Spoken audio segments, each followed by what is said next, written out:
Hi welcome to lucky channel. కొన్ని సినిమాలను ఎన్నిసార్లు చూసినా చూడాలనిపించేలా ఉంటాయి. అటువంటి చిత్రాలలో ముందుగా చెప్పుకోవాల్సిన సినిమా ఒకటి ఉంది. సాహసం సాయరా డింబక నరుడా ఏమి నీ కోరిక, జనం అడిగింది మనం చేయవలరా, మనం చేసింది జనం చూడవలనా, నిజం చెప్పమంటారా అబద్ధం చెప్పమంటారా?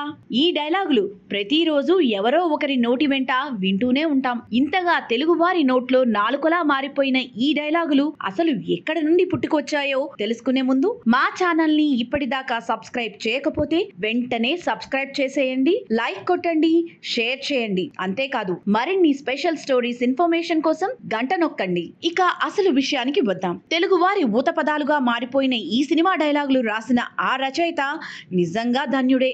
ఎప్పుడో 74 సంవత్సరాల క్రితం ఈ మాటలను రాసింది ఎవరో కాదు, మాటల మాంత్రికుడుగా పేరు తెచ్చుకున్న పింగళివారు.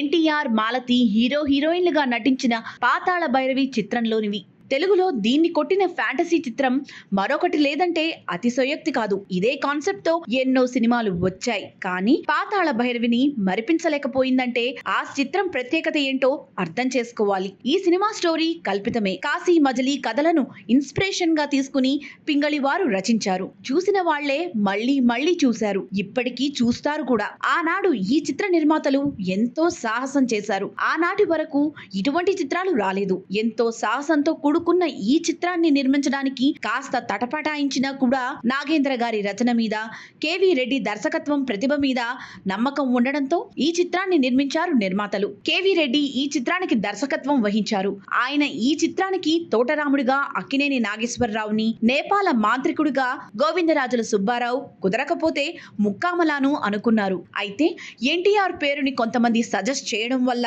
పల్లెటూరు పిల్ల చిత్రాన్ని చూశారు కేవీ రెడ్డి. వెంటనే ఎన్టీఆర్ ని తోటరాముడుగా ఫిక్స్ అయిపోయారు కేవీ రెడ్డి. ఇక నేపాల మాంత్రికుడు క్యారెక్టర్ కి మాత్రం కాస్త తర్జన భర్జనలు జరిగాయి. ఇదే సమయంలో ఎస్పి రంగారావు అయితే బాగుంటుంది అనే ఆలోచన రావడంతో ఆయనకు మేకప్ టెస్ట్ చేయించారు. తాను అనుకున్న రీతిలో నేపాల మాంత్రికుడిగా ఎస్పి రంగారావు సూట్ అవడంతో ఏ మాత్రం ఆలస్యం చేయకుండా షూటింగ్ ప్రారంభించేశారు కేవీ రెడ్డి. పింగళి వారి స్టోరీ, మాటలు, పాటలు ఆ సినిమాకి హైలైట్ గా నిలిచాయి. Kamalakar Kameswara Rao Pingali, KV Reddy screen play రచించారు. కేవీ రెడ్డి ఆలోచనలకు అనుగుణంగా కెమెరామ్యాన్ మార్కస్ బాట్లే అద్భుతాన్ని సృష్టించాడు. ఆయన చేసిన మాయాజాలానికి ప్రేక్షకులు బ్రహ్మరథం పట్టారు. ఎన్టీఆర్, మాలతి జంటగా నటించిన ఈ చిత్రాన్ని తెలుగు, తమిళ భాషల్లో నిర్మించారు నిర్మాతలు. రెండు భాషల్లో కూడా ఘన విజయం సాధించడమే కాకుండా రికార్డులు కొట్టింది. రెండు భాషల్లోనూ ఎన్టీఆర్ఏ హీరోగా నటించారు. 1951 మార్చి 15న తెలుగులోను, మార్చి 17న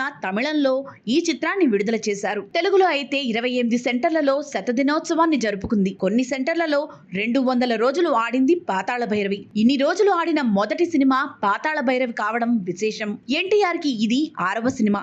ఈ సినిమా తర్వాత ఎన్టీఆర్ తెలుగు ప్రేక్షకుల మదిలో గూడు కట్టుకున్నాడనే చెప్పాలి. ఆ తర్వాత హీరోగా ఎన్నో అవకాశాలు వచ్చాయి. ఎన్టీఆర్ తో నటించిన మాలతి ఆ తర్వాత రోజుల్లో ఎన్టీఆర్ కి తల్లిగా యాక్ట్ చేసింది. ఓవైపు ఫ్యాంటసీ స్టోరీ, మరోవైపు కెమెరా మాయాజాలంతో పాటు సినిమాలో కామెడీ కూడా అదుర్స్. రేలంగి, పద్మనాభం, బాలకృష్ణలు చేసిన హంగామా ప్రేక్షకులు కడుపుబ్బా నవ్వుకునేలా చేశారు. ఇక ఘంటసాల మాస్టర్ సంగీతం గురించి చెప్పాలా?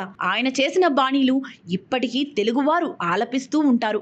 కలవరమాయే మదిలో నా మదిలో, ప్రేమ కోసమై వలలో పడనే పాపం పసివాడు, వినవే బాలా నా ప్రేమ గోల.